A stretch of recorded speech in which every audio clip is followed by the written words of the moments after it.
तो आज मैं बताने वाला हूँ साइंस के चैप्टर 5 शरीर में गति यानी मानव शरीर में गति या शरीर में गति, चाहे मानव हो जीव जंतु हो, कैसे गति करते हैं।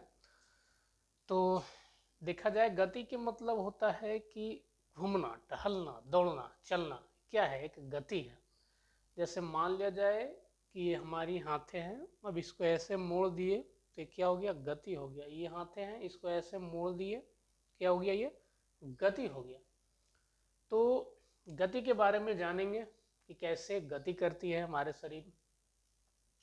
तो सबसे पहले गति से जानने से पहले जानेंगे चैप्टर 5 में संधि।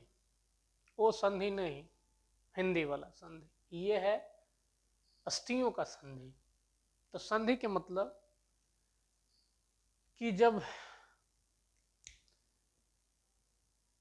एक अस्थि, अस्थि का मतलब हड्डी, एक अस्थि दूसरे हड्डी से जब जुड़ जाते हैं तो इसी को क्या कहते हैं, संधि।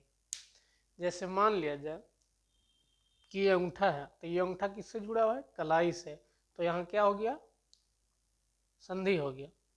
जैसे मान लिया जाए ये बाजू है, यहाँ से लेके यहाँ तक, ये किससे जुड़ा हुआ है, यहाँ जो जुड़ा हुआ है ये क्या है, अस्थि है।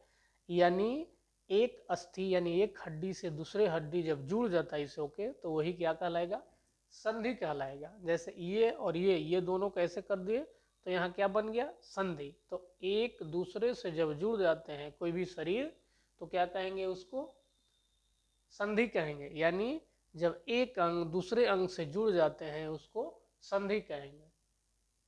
अब संधि में देखेंगे, संधि के प्रकार बहुत सारे होते हैं, जैसे लगभग देखा जाए तो 5 गो।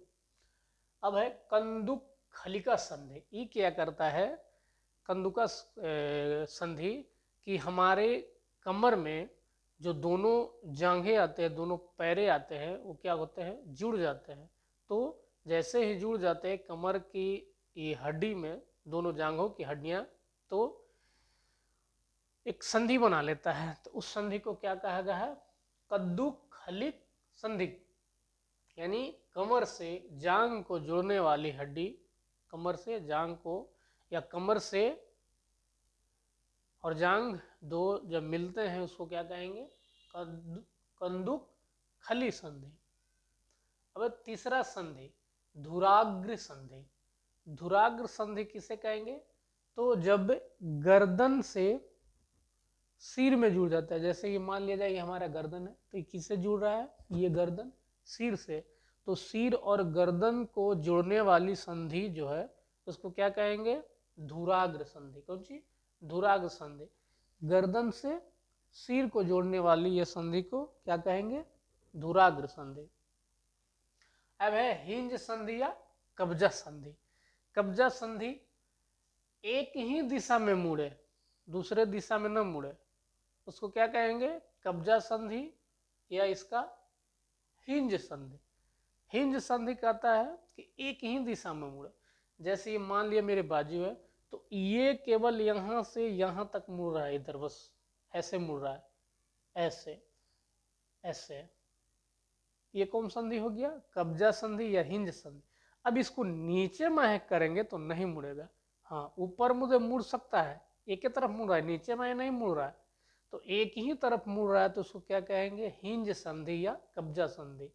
जैसे में केहुनी की संधि, और ये पैर में जिसको हम लोग ठेहुना कहते हैं, घुटने की संधि, तो हिंज संधि 2 स्थान पर मिलता है। जैसे ये ऐसे मुड़ गए ये, तो ये कौन सा हो गया, हिंज संधि। पीछे मुझे नहीं मुड़ पाएंगे उतना जितने आगे की तरफ मुड़ते हैं, तो ये घुटने के और केहू की हड्डी क्या होता है, हिंज संधि। जैसे मान लिया जाए कि यहाँ अंगुली है, तो अंगुली के ये नीचे मुझे मोड़ लेंगे लेकिन ऊपर तरफ नहीं मोड़ेंगे। यहाँ से इसको ऐसे मोड़ लेंगे लेकिन ये ऊपर की तरफ नहीं मोड़ेंगे, तो ये कौन सा संधि हो गया, जो एक तरफ मुड़ेगा, हिंज या कब्जा संधि। जैसे हम लोग अपने दरवाजा को एक तरफ से खोल सकते हैं, एक तरफ से मोड़ सकते हैं, दूसरे तरफ से नहीं मोड़ सकते हैं, इसलिए उसको क्या कहा गया है, कब्जा की संधि, कब्जे की तरह होता है। अचल संधि। अचल संधि के मतलब कि वैसा संधि जो इधर से उधर न हो, बस अस्थाई रहे, वे अचल संधि होते हैं। अचल संधि क्या कहाँ रहता है?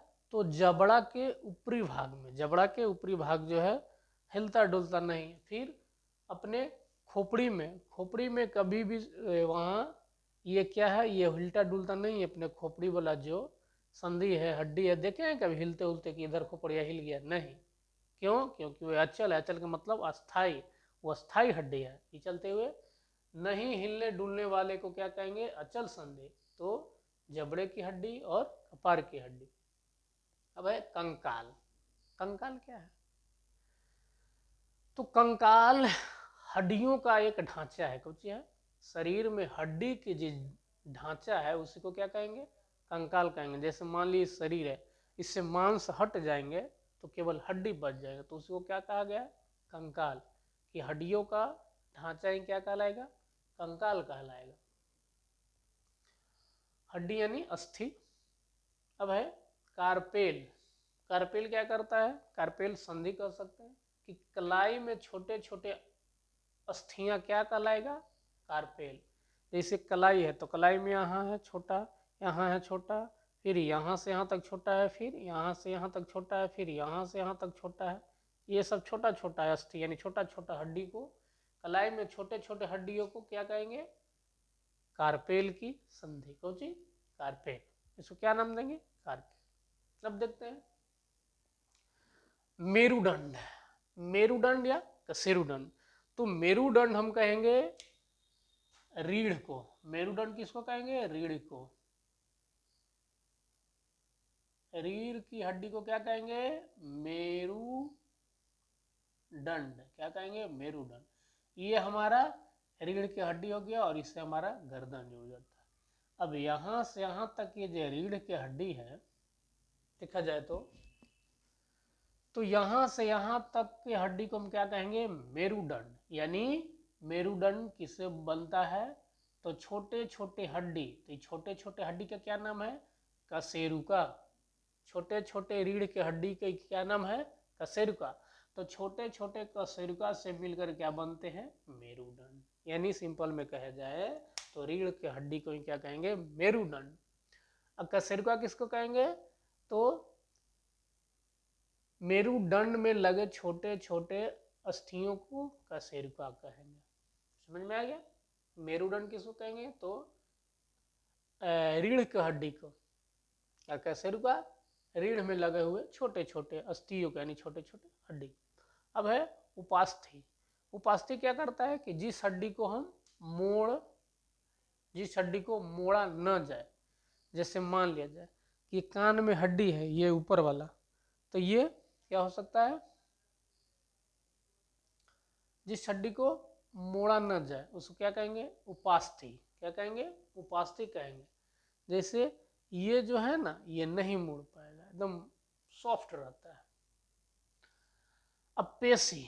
पेशी क्या कहेंगे? तो जैसे मान लिया जाए कि ये हाथ है, अब इसको ऐसे करेंगे तो यहाँ पर क्या होता है? ये फूल जाता है, क्योंकि इसका चौड़ाई लंबाई कम हो जाता है। तो जैसे ही ये फूल जाएगा तो इसे क्या कहेंगे? पेशी। पेशी क्या करता है? ये मांसपेशियों से जुड़ा होता है। ये यहाँ पेशी जो है क्या होता है? जुड़ा होता है। इसी को क्या नाम दिया गया? पेशियाँ। तो ये आप लोग लेसन 5 का पार्ट 1 था। ये पार्ट 1 था। पार्ट 2 हम लेकर के अगले वीडियो में आएंगे। तब तक के लिए जय हिंद।